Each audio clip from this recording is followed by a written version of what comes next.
You are here. You are here. You are here. You are here. You are here. You are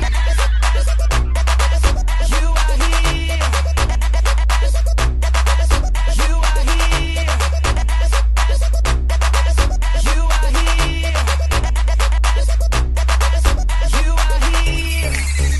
As we lift you up, you are riding on our praise. Be enthroned over everything. You are seated in our praise. This is prophetic, I can feel it in the air. We lift our praise and you change the atmosphere. With hearts open now, everybody singing out. Oh, turn it up, this sound of praise. Make it louder than any other. Lift him up. Selamat pagi Bapak Ibu kekasih Tuhan. Kita jumpa lagi di dalam persekutuan doa pagi. Kita bersyukur sebelum melakukan kegiatan kita sepanjang hari ini, kita boleh datang terlebih dahulu kepada Tuhan. Kita bersyukur untuk kasih dan anugerah Tuhan. Pagi hari ini kita boleh bangun dengan tubuh yang sehat dan segar. Semoga semuanya diberi kesehatan oleh Tuhan. Sebelum kita memulai ibadah pada pagi hari ini, saudara, seperti biasa, bulan Desember adalah bulan-bulan Natal. Biasanya saya tuh merasakan ornamen-ornamen Natal itu meriah sekali, lampu-lampu, pohon Natal. Ya, itu ada di hotel, di mall, karena kita di rumah saja, jadi tidak ngerti ada meriah seperti itu, ya. Tetapi biarlah pada masa pandemi ini tidak mengurangi makna Natal. Kita boleh menyambut kelahiran Sang Bayi Yesus di dalam dunia ini, yang membawa kabar sukacita, membawa pengampunan dosa dan keselamatan kekal bagi setiap kita yang percaya kepadanya. Mari saudara, bersama dengan umat Kristen di seluruh dunia, kita mau menyanyikan sebuah pujian. Di dalam pujian ini dikatakan bahwa 1000 lilin dinyalakan di tengah dunia, biarlah kemuliaan surga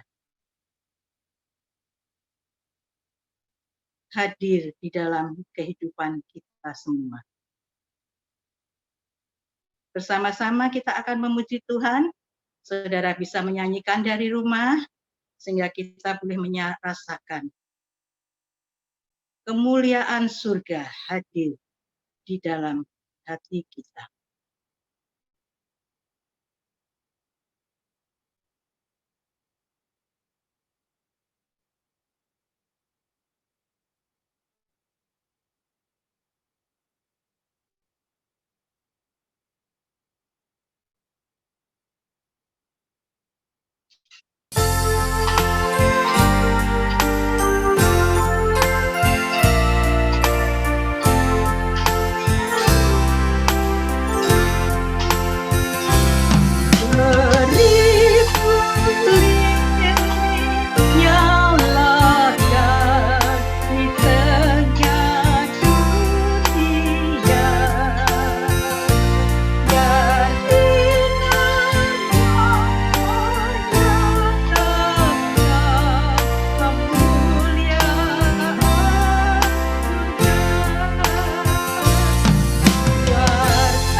kehangatan kasih Tuhan dinyatakan bagi kita semua, walaupun kita merayakan Natal secara tidak biasa.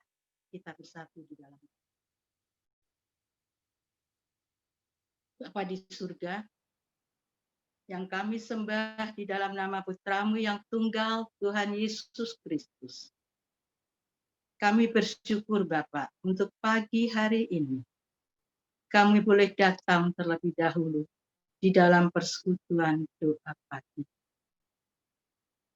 Kuduskan hati kami, sehingga kami layak menghadap tahta kemuliaan Tuhan. Bapa di surga, kami bersyukur walaupun dalam keadaan pandemi, kami masih bisa merayakan kelahiran-Mu ke dalam dunia, ke dalam hati kami. Kami boleh merasakan sukacita Natal yang tidak biasa ini.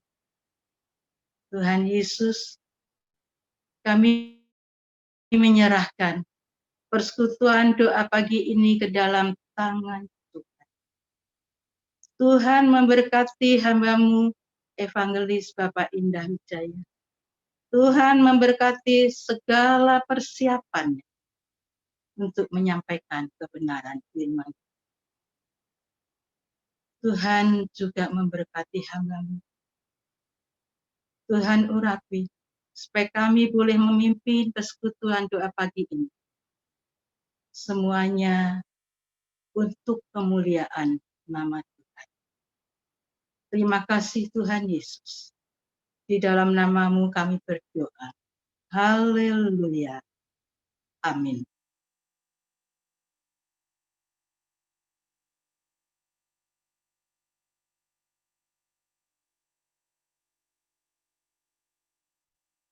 Saudara, sebelum firman Tuhan disampaikan oleh Evangelis Indah, kita akan memuji Tuhan dan menyediakan hati kita. Biarlah kasih yang dari surga, dari tempat yang maha tinggi, dari tahta Allah Bapa, mengalir, memenuhi hati kita. Kita nyanyi sama-sama ya, slide sudah ditayangkan, sehingga kita merasakan hadirat Allah hadir.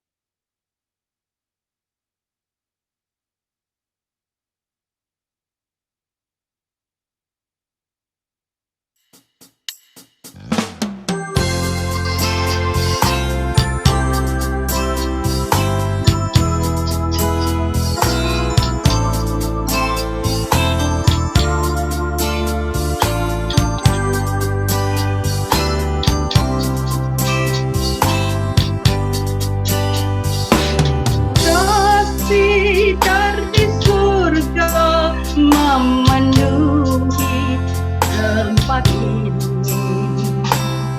Kasih dari Bapa surgawi. Kasih dari Yesus mengalir. Buat damai hidupku mengalir, mengalir.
mudah untuk menyampaikan firman Tuhan. Terima kasih. Shalom. Harapan saya suara saya bisa cukup besar di sana. Oke. Bapak Ibu kasih, kita masuk di dalam bulan Natal, ya Minggu Advent, dan tentunya kita mulai memikirkan tentang kisah Natal. Kita juga bisa memikirkan bagaimana Kristus itu hadir di dalam dunia ini, apa yang dia bawa, dan apa yang menggugah hati kita. Dan di dalam bulan ini, dan khususnya dalam bulan Advent, Minggu Advent 3, dan dalam bulan-bulan ini saya merenungkan firman Tuhan tentang kehadiran Tuhan di dalam kehidupan, dan saya rindu menyampaikan kepada saudara-saudara apa yang saya renungkan, apa yang saya gumuli. Bapak Ibu, saya ingin membawakan tentang Injil dan kelahiran baru. Jadi Injil ini kan kabar baik di mana Kristus itu hadir di dalam kehidupan kita. Dan kelahiran baru adalah salah satu ciri orang Kristen di mana di dalam pertobatan kita juga dilahirkan baru. Ada beberapa doktrin yang mengatakan kelahiran baru dulu baru bertobat. Ada yang mengatakan bertobat dulu baru kelahiran baru. Saya rasa itu karena itu di dalam diri kita, di dalam hati kita tidak kelihatan. Jadi saya rasa itu satu momen yang hampir bersamaan. Dan saya mau melihat bagaimana Injil Tuhan itu mengubah kita menjadi orang yang lahir baru. Kita akan buka di dalam Lukas pasal 5. Saya ambil di dalam Lukas pasal 5 ayat yang pertama sampai ayat yang ke-11. Sebenarnya saya ingin baca ayat 8 sampai 11 saja menyingkat waktu. Tapi terlalu indah rasanya kalau dilewatkan firman Tuhan ini yang sudah dibaca ribuan tahun tidak dibaca saat Minggu Advent ini. Mari kita membaca bersama. Saya akan membaca, Bapak Ibu bisa membaca juga di rumah. Lukas pasal 5 pertama sampai 11. Penjala ikan menjadi penjala manusia. Pada suatu kali Yesus berdiri di pantai Danau Genesaret. Sedang orang banyak mengumuni dia hendak mendengarkan firman Allah. Ia melihat dua perahu di tepi pantai, nelayan-nelayannya telah turun dan sedang membasuh jalannya. Ia naik ke dalam salah satu perahu itu, yaitu perahu Simon, dan menyuruh dia supaya menolakkan perahunya sedikit jauh dari pantai. Lalu ia duduk dan mengajar orang banyak dari atas perahu. Setelah selesai bicara, ia berkata kepada Simon, bertolaklah ke tempat yang dalam dan tebarkanlah jalamu untuk menangkap ikan. Simon menjawab, Guru, telah sepanjang malam kami bekerja keras dan kami tidak menangkap apa-apa. Tapi karena engkau yang menyuruhnya, aku akan menebarkan jala juga. Dan setelah mereka melakukannya, mereka menangkap sejumlah besar ikan, sehingga jala mereka mulai koyak.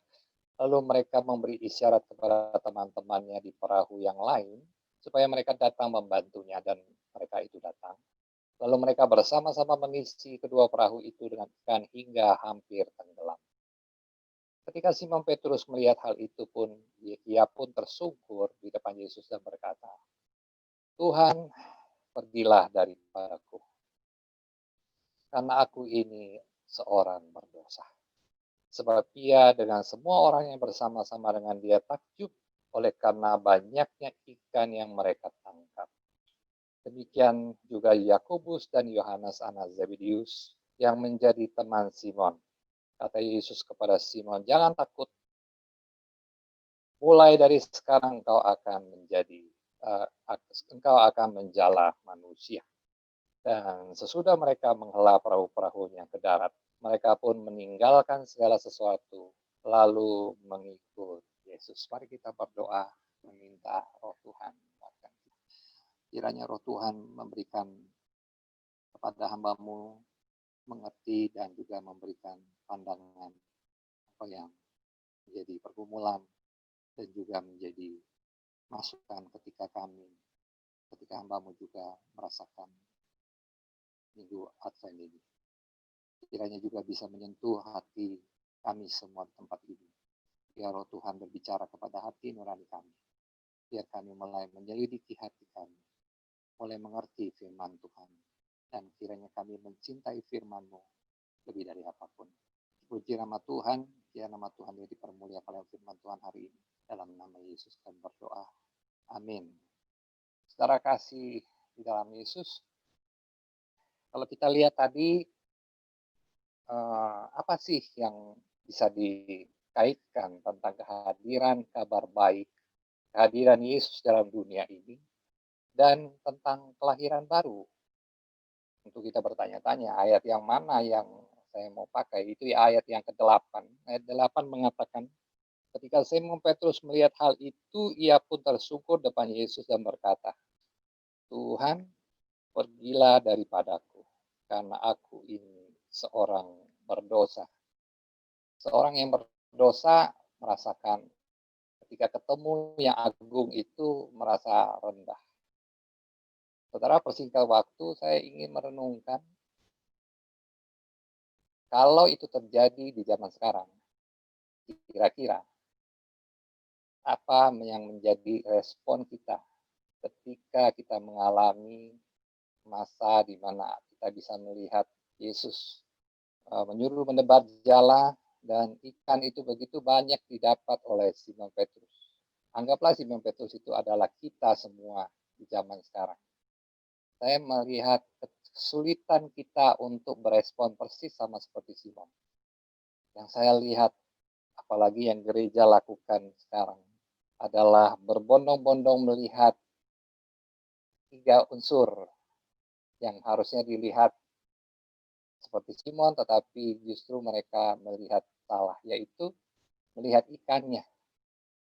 Jadi di sini bisa ada tiga versi, melihat ikannya, melihat Yesusnya, atau melihat diri sendiri berdosa. Nah, 3 versi ini ditawarkan sebenarnya di dalam, kalau kita bergumul di dalam belajar firman Tuhan ini. Kalau orang zaman sekarang lihat Yesus melakukan itu, atau orang gereja melihat itu, apakah yang terjadi? Apakah kita katakan, pergilah Yesus, aku seorang berdosa? Saya lihat tidak. Kita katakan, kita mungkin akan memilih Tuhan Yesus menjadi aset kita. Datanglah Tuhan Yesus ke rumah saya. Kau akan jadi asetku, karena ketika aku perlu sesuatu, aku perlu ikan, aku perlu buat pabrik ikan mungkin, pabrik sarden mungkin, engkau adalah satu aset yang luar biasa. Terpuji nama Tuhan. Ya, biasanya kita melihat zaman ini seperti itu. Atau kita melihat ikannya. Wah, kalau ikannya begitu banyak, mulai kita berpikir matematis. Kalau satu hari bisa 2 kapal, ya sebulan berapa kapal. Gitu kan. Terus ya taruhlah di gudang, mulai dipikir bagaimana cara menyewanya, dan segala macam. Kita mungkin berpikir sistemnya. Ya. Tetapi apa yang terjadi ya, di tempat ini, Simon merespon berbeda. Simon memiliki satu tanda kelahiran baru. Dia berpikir bahwa saya orang berdosa. Dia tersungkur.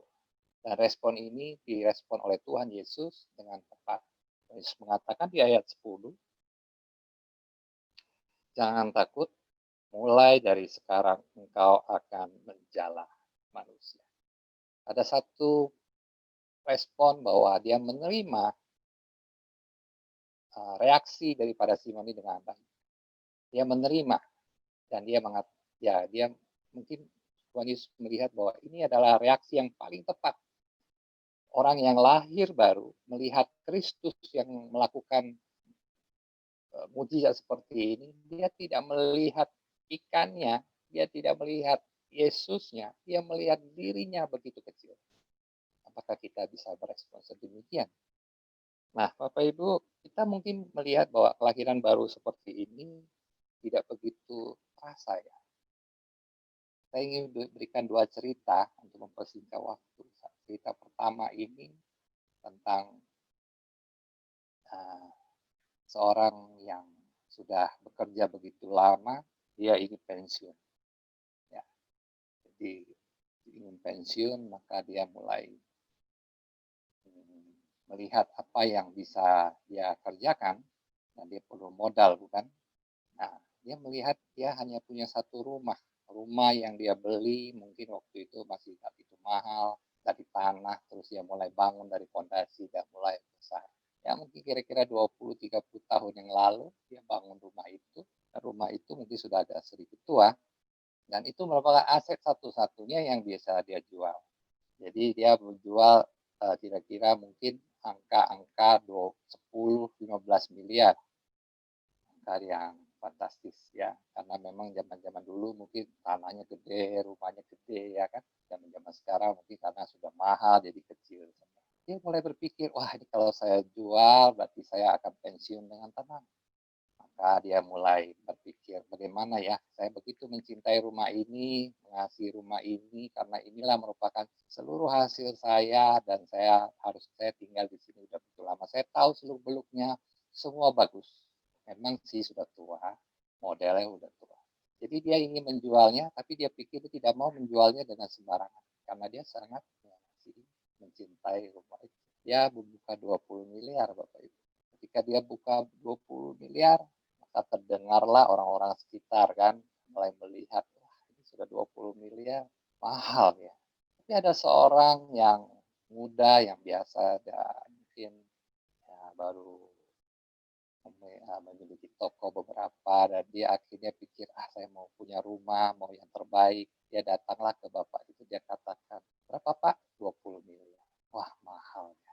Tapi walaupun mahal, karena memang saya suka lokasinya dan cocok, saya mau beli. Bapak itu senang sekali, karena dia, wah sebentar lagi saya akan menikmati masa pensiun saya ya. Luar biasa, 20 miliar saya akan dapatkan, dan saya bisa beli ya, mungkin kondo yang kecil, kondominium kecil, dan apartemen kecil, saya bisa tinggal dan santai seumur hidup saya, sampai Tuhan memanggil saya. Dan pikiran dia seperti itu ya wajar, normal, dan ya normal-normal saja. Dan dia bersyukurnya apa? Orang ini tidak menawar sama sekali. Ya, 20 miliar dia DP, dan dia memberikan waktu 2 bulan kepada orang ini, orang tua ini, untuk ya menyelesaikanlah semua administrasi, dan mungkin memindahkan barangnya. Mungkin dia lihat sudah tua, jadi butuh waktu kan untuk memindahkan. Mungkin dia mengasihi rumah itu, ya butuh waktu dia untuk merelakan rumah itu, dia kasih 2 bulan. Nah, ketika Bapak itu melihat bahwa, wah orang ini baik sekali ya, 20 miliar tidak tawar sama sekali. Baik sekali. Dia merasa sedikit gak enak. Wah, kemahalan. Jadi akhirnya dia kalau begitu, bagaimana ya caranya untuk, ya kalau mau kurangin harga udah nggak enak ya kan. Namanya kita udah jual, masa kita, nggak apa-apa Pak, kurangin dikit nggak bisa ya.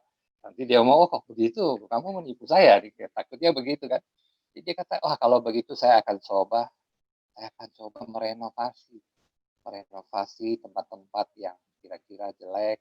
Dia akan sedaya upaya dengan pribadinya sendiri, walaupun dia sudah tua, dalam 2 bulan itu dia maksimalkan merenovasi. Dia pilih cat-cat yang bagus, dia pilih kayu-kayu yang bagus untuk memperbaiki rumah-rumah yang zaman dulu mungkin pakai kayu banyak kan. Jadi dia kerjakan, maksimalkan, percantik. Dan setelah dia lakukan itu, dia maksimalkan, dia capek luar biasa, tapi dia puas.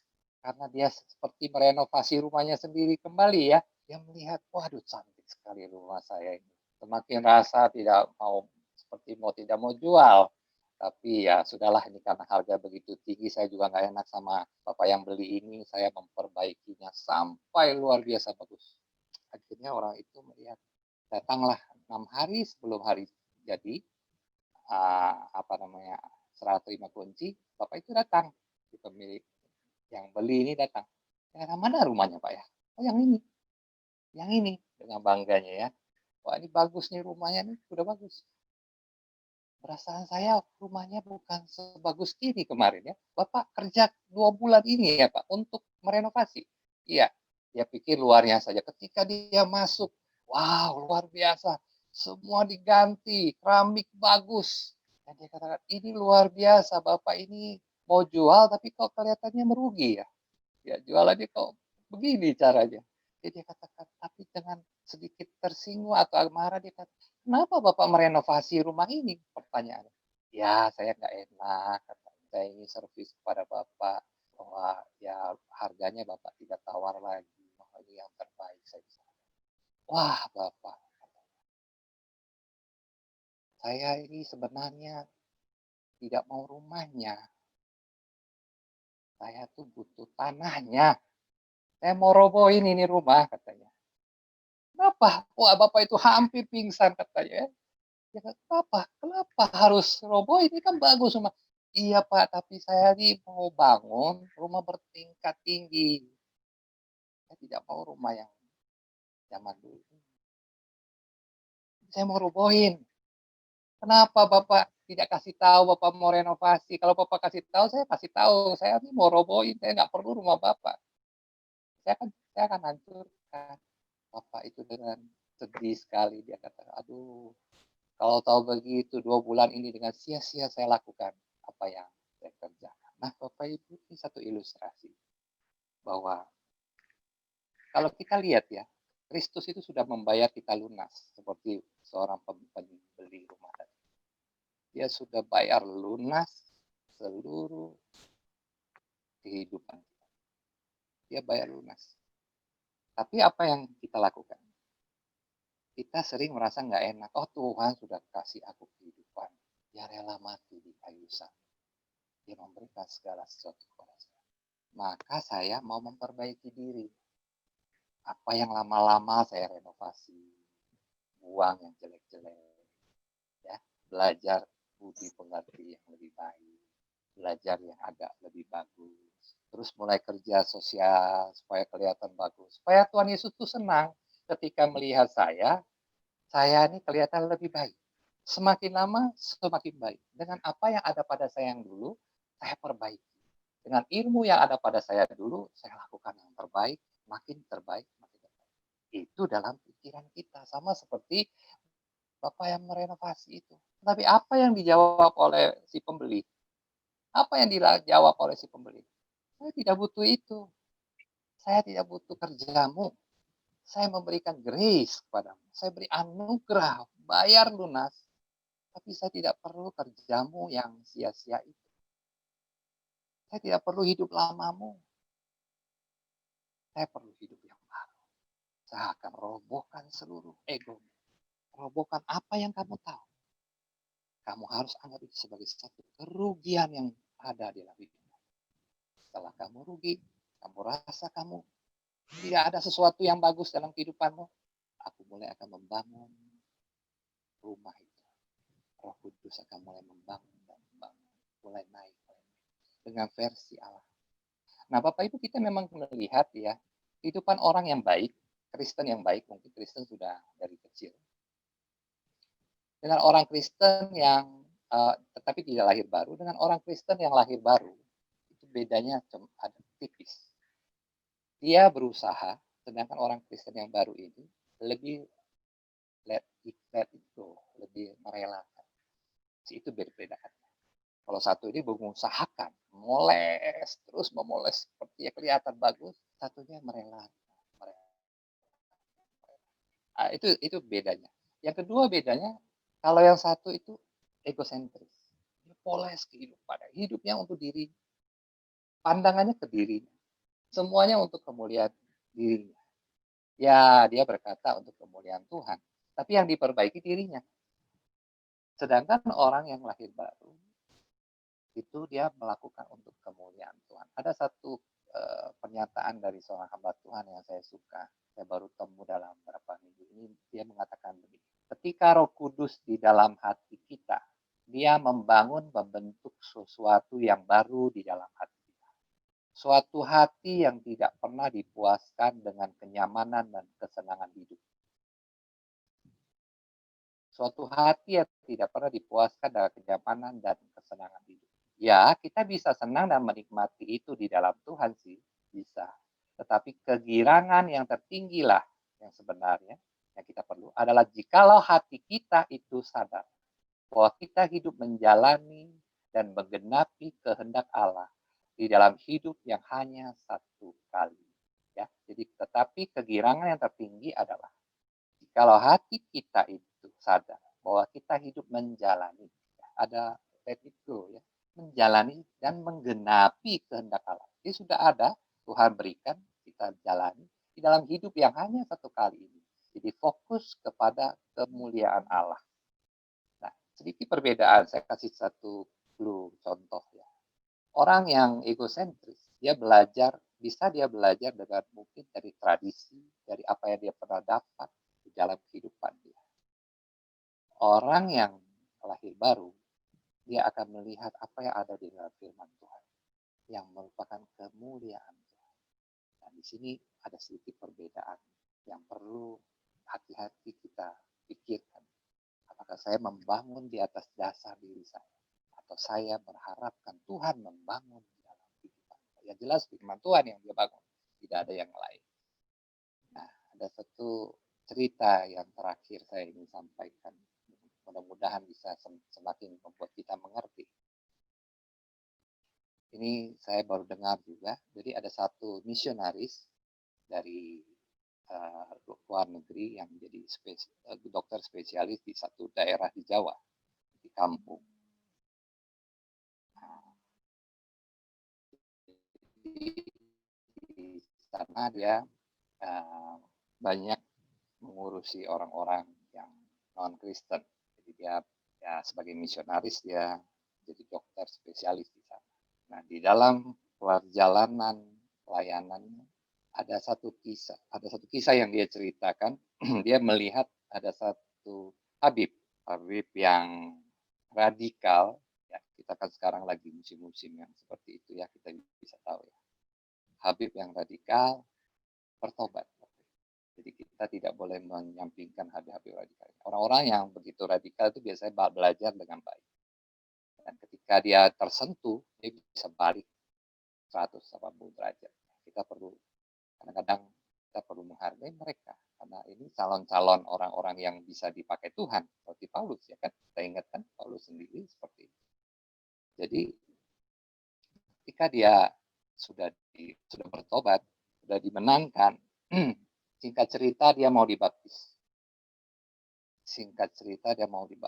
Masuklah di dalam gereja itu. Dia ingin dibaptis bersama dengan istrinya.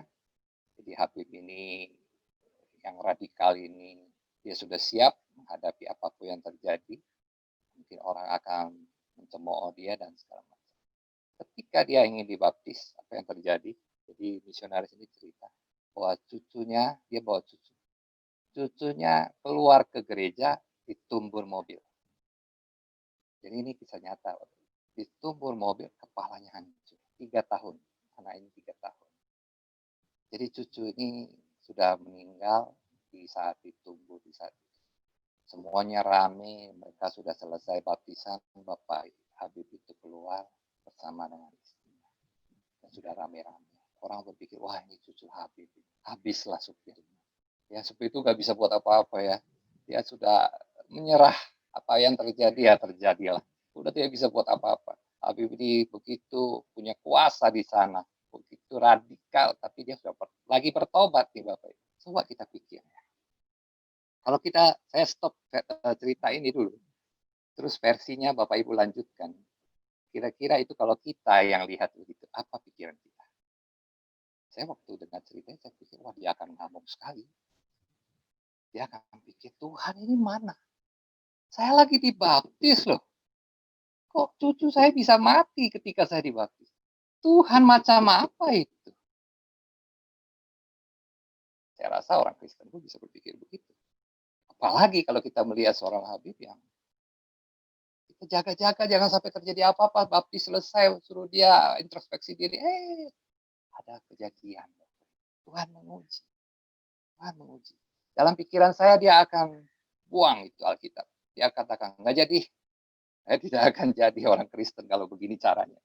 Kenapa jadi orang Kristen belum apa-apa sudah cucu saya harus mati.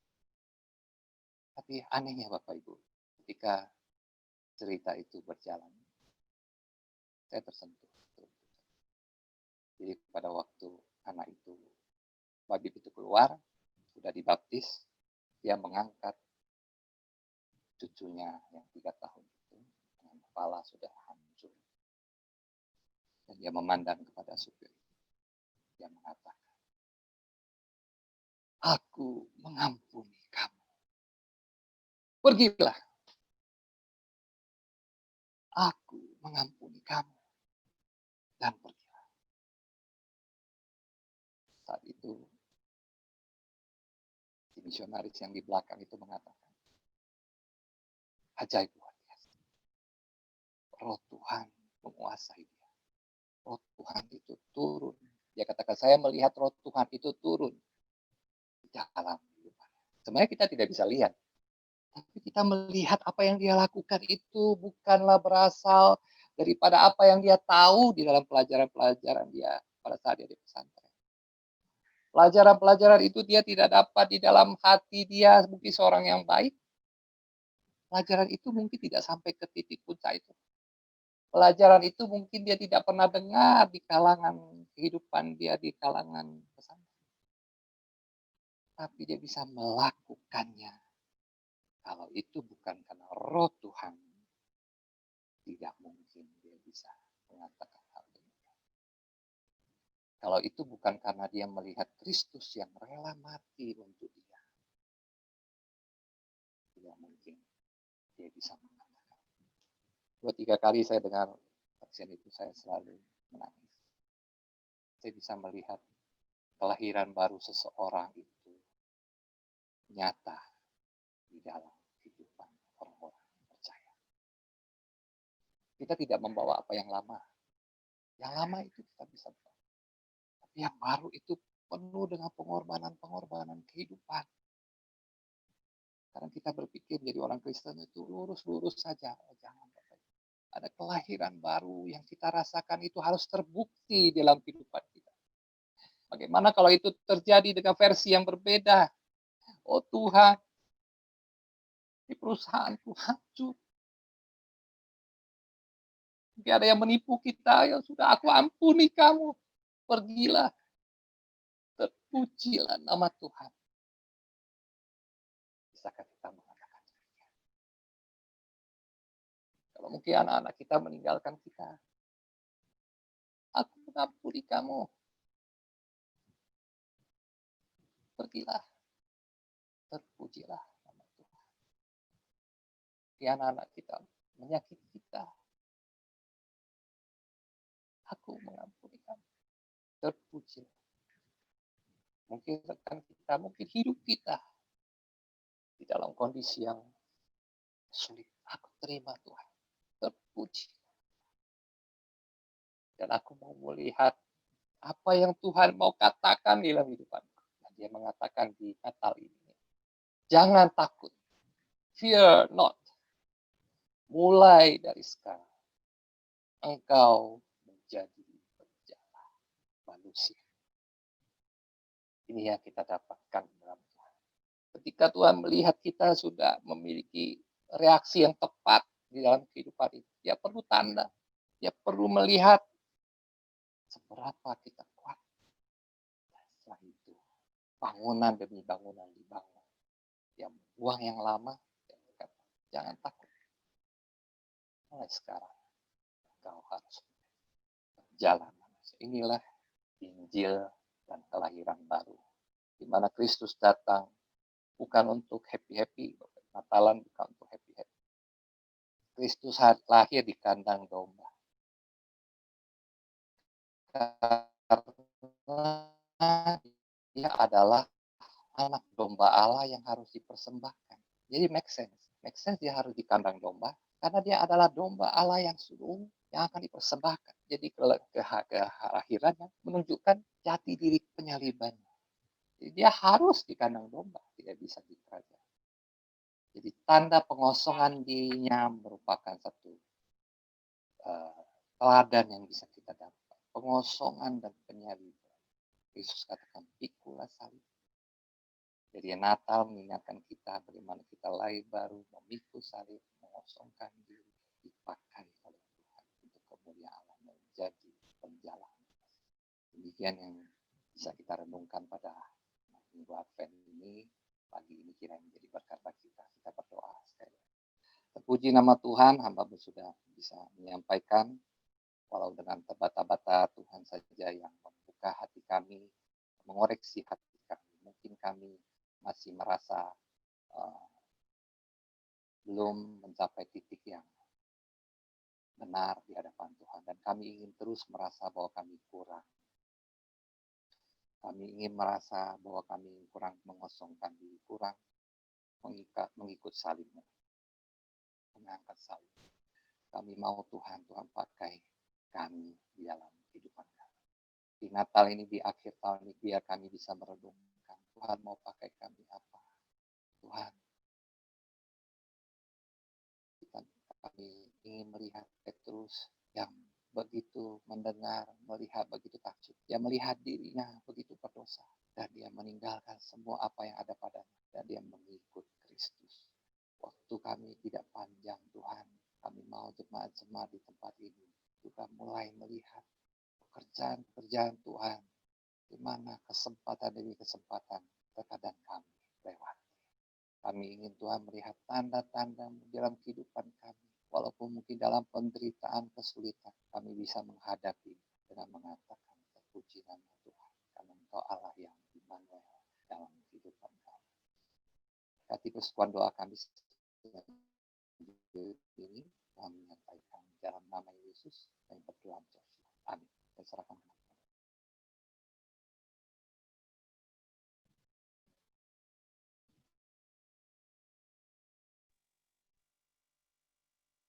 Terima kasih Pak Indah untuk firman Tuhan yang sudah disampaikan. Kita bersyukur melalui firman Tuhan pada pagi hari ini kita boleh mengerti rencana Tuhan di dalam hidup kita. Seperti Simon yang tadinya menjadi penjala ikan, sekarang boleh menjadi penjala manusia. Kita akan memasuki doa-doa syafaat. Sebelumnya kita akan, ini sudah ditayangkan. Saudara dapat memperhatikan satu persatu. Kemarin sudah saya bagikan. Terus Yaya.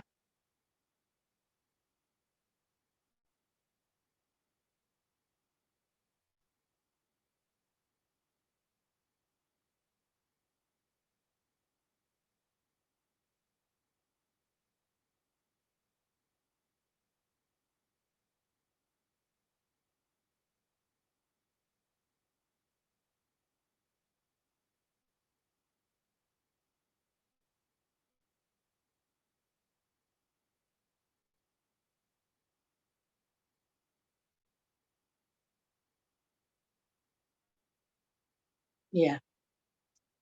Jikalau ada di antara kita yang belum sempat saya bagikan tetapi hadir dalam persekutuan doa pagi hari ini, bisa mengambil salah satu dari pokok-pokok doa tersebut. Dan doa akan ditutup oleh Bapak Pendeta Edi dengan tambahan pokok doa dari Pak Indah tadi ya.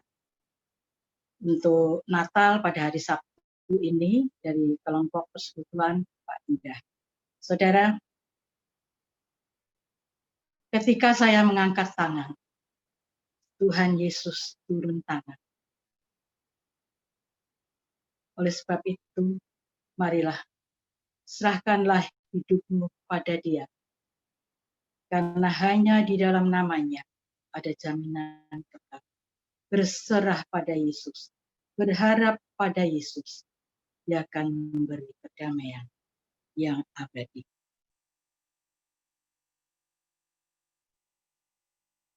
Kita sama-sama menyanyikan lagu ini, kemudian kita masuk di dalam doa.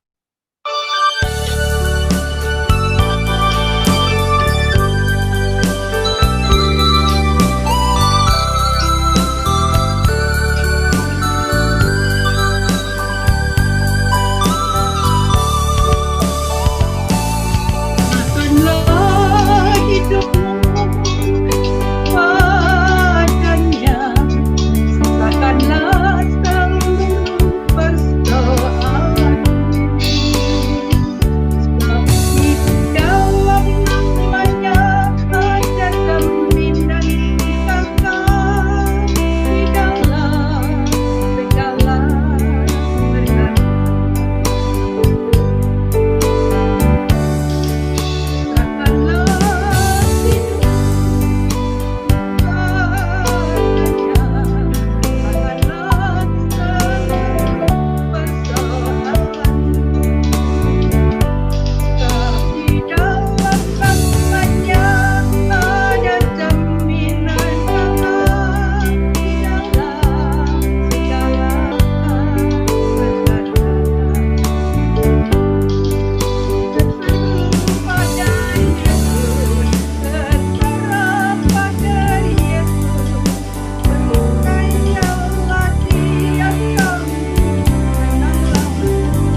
Mari kita berdoa.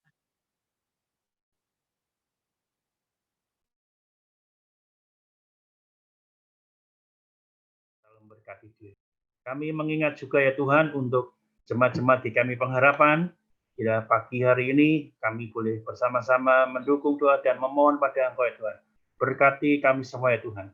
Tuhan yang menjagai kami, Tuhan memberkati kami, Tuhan meluputkan kami daripada mara bahaya, khususnya dari sakit penyakit, dari COVID-19 ataupun penyakit yang lainnya Tuhan. Biarlah senantiasa kami boleh menyenangkan hati Tuhan di dalam setiap langkah hidup kami. Terima kasih ya Tuhan. Di dalam nama-Mu Yesus Kristus, Allah kami yang hidup, kami berdoa. Amin. Bapa, terima kasih. Bapa,